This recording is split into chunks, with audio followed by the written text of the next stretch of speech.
What's up, Rad Family? Last week I made a video saying that I wanted to make a creepypasta with you. I chose some comments that you all left on that video for inspiration and to try to incorporate into this creepypasta, and today's video is the creepypasta that resulted from us working together. So let's get to it. Deadly assumption. He found the cold air to be stifling as he stood outside the illuminated storefront, eyeing the people passing by. Crowds made him uncomfortable, but they also gave him the perfect chance to scout out his next unsuspecting victim. Scanning the crowd, his eyes landed on a young woman wearing a knitted red scarf. Something about the red hue sparked an interest in him, and whoever was unlucky enough to be wearing the color in his presence gained his interest. Something they would never ever want, as it almost always resulted in their brutal death.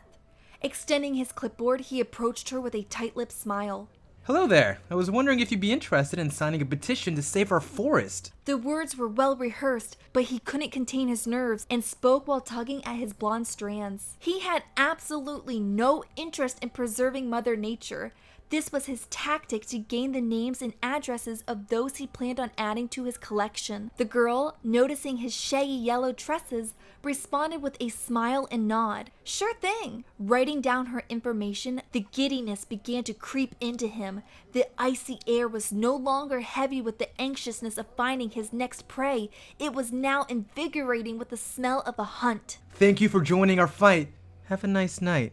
She returned the clipboard and continued to walk home. She didn't notice the second set of footsteps until she turned down a barren street, barely lit enough to see the sidewalk under her own feet. The distinct crunch of ice under boots continued when she skipped a step to check the distance between them without turning around. They were a faint patter, so she picked up her pace. Breathing in the bitter cold air quickly felt like fire, but the increased rhythm of the second pair of feet motivated her to withstand the pain. While turning onto her street, she glanced over her shoulder and spotted the lanky silhouette of a man.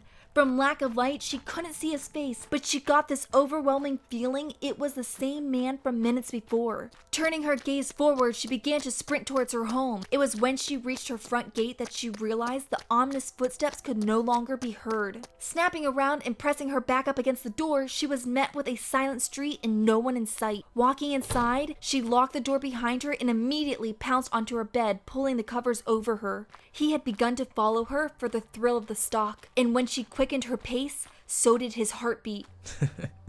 This is my favorite part. When his victim was paranoid by his presence was when he felt the most powerful. But when he saw her look over her shoulder, he fell back. The chase was only for a little bit of fun. He already had her address. He waited a couple of hours till he figured she would have fallen asleep before he entered her home through an unlocked bathroom window. Giving the victim enough time to feel safe before attacking was his preferred method. He found their sense of false security to be comical and was part of the process he would remember fondly for each victim. Without a sound, he crept through her house and into her bedroom, watching the lump under the comforter rise and fall with her calm breaths.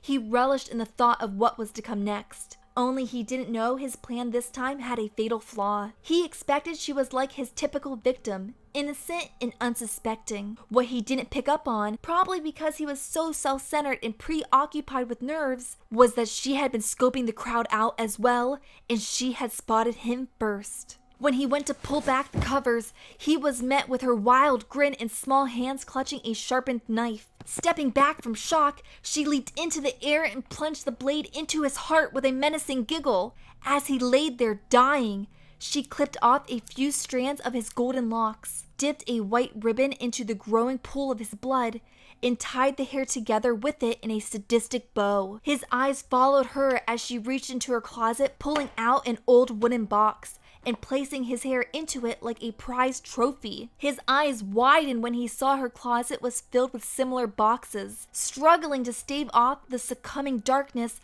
their eyes met. Didn't anyone ever tell you? Assumptions can be deadly. Thank you guys so very much for watching today's video, and a double thank you to anyone that participated in last week's video that made this week's video possible. I had a lot of fun making this video and reading every single one of your comments. You guys are some wickedly talented writers, and quite a few of you had such scary ideas that I had some crazy nightmares this week. As you probably noticed in this video, I wasn't really able to incorporate the longer, more detailed comments because the longer and more detailed they were, the harder they were to try to put into one storyline. I'm greatly appreciative that you took the the time to share your work with me, and I enjoyed reading them.